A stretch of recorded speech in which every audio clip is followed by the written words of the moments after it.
Pembangunan Menara Lonceng sudah 1 minggu berhenti karena kehabisan dana. Sebagaimana saya sudah umumkan bahwa pembangunan ini akan berjalan tergantung dari dana yang tersedia. Kalau dana habis berarti pembangunan berhenti.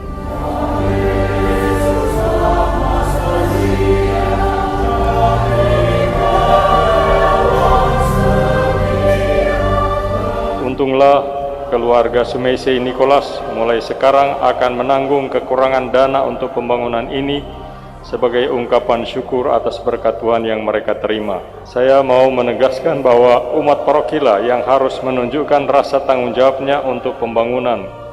Keluarga Sumeisei Nicholas menunjukkan rasa tanggung jawabnya itu sebagai warga paroki. Kita harus ambil contoh dari mereka. Tapi yang harus kerja keras adalah seluruh warga paroki, meski ada banyak tantangan dalam pembangunan ini, misalnya karena adanya wabah COVID-19 yang melanda juga umat kita. Kita tentu tidak boleh berpangku tangan menyaksikan orang-orang tertentu menyelesaikan pembangunan ini.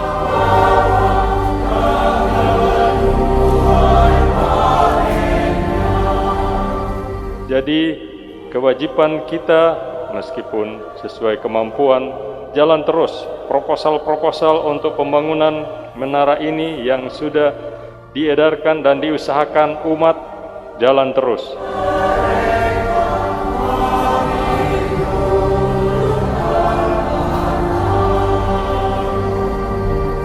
Terima kasih kepada seluruh umat paroki karena sudah menunjukkan rasa tanggung jawabnya dengan mengusahakan misalnya terkumpulnya dana untuk pembangunan ini.